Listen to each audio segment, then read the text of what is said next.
So we've known each other a long time, Yes, and we have. have built up the kind of camaraderie needed to tackle the hard questions as well as the easy one. Indeed. Journalism at its hardest. Yes. Yeah. First off, how do you pronounce this instrument? Celesta, celesta, Oh. celeste, or celeste? Okay, so this is a long story. So Good. it's actually called a celesta, which is Italian.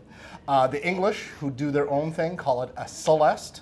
And Americans sort of like cram the two together and call it a celeste. So all of it, what you just said, is correct. If you really want to be correct about it, it's celesta, but everybody in the country calls it a celeste. Okay, well, that was clear as mud. Yeah. Okay, now that that's out of the way, since it basically sounds like a fancy toy piano, can't the orchestra save $59,945 and buy the very nice toy piano I saw for $55 on Amazon.com? Absolutely. You know, actually, I saw like what the instrument that Schroeder plays. You know, and actually, right now, it kind of sounds like that right now. And you're right. A toy piano would be a vast improvement over this, but alas, I'm going to need something that can hold pitch a little bit better. Very good. Well, better yet, how about just having somebody push a button and play a recording of the instrument during the Nutcracker? It's probably free in the public domain. Well, it's interesting you say that because an electronic version, we have been using that for some of our Nutcrackers. This season, we are doing Home Alone, film with music.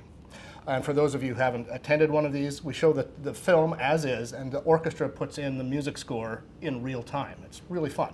However, contractually, we are not allowed to use electronic instruments. It has to be the real McCoy. And we have one right here, but as you can hear, it's not cutting the mustard.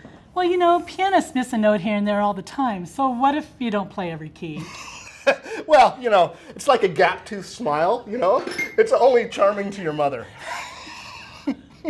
So would you be so kind as to play a little Sugar Plum Fairy for us? I can. Oh, you're going to love this.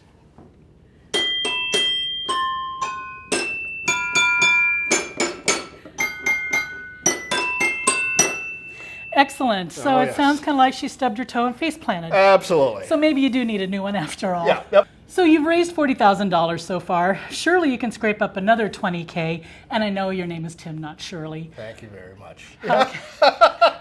How can people help? Well, you can go online or call anybody at the office here and just say that you want to help. And of course, any amount will help. Even if it's loose change out of your couch, we will accept it. But for gifts of $1,000 or more, we will dedicate one of these keys to you. But we can turn this into a really great fundraiser because I could sell some people this beautiful C sharp, and at the same time, I could sell this beautiful C sharp to you as a D flat. I know. Isn't that awesome? That is fantastic. Yeah. Who wants a C sharp? Hands up who wants a D flat. Oh, man. And actually, even in my case, believe it or not, I've just literally like 5 minutes ago just asked my mom, and she's pitching in as well. And so in honor of my 3 beautiful new nieces that I just met last week, Sydney, Bria, and Alora, they're going to have one of the keys of their own. So, Oh, yeah. very nice. You know, actually, maybe the person who broke it should buy it. Was it Miko? Did she bang the keys a little enthusiastically, or was it that scallywag Emmanuel Axe? Oh, Manny Axe, of course. That's what I mean, figured. he's such a brutal player. Of course, I'm joking. This thing just finally just gave up the ghost. It's over 60 years old, and even though it survived the flood, my suspicion is that with all the humidity, there's a lot of intricate stuff in the guts here. I'm sure it caused a lot of corrosion, which caused a lot of the connecting mechanisms to break down, and it's just not fixable now. I'm over 62. Does that mean anything?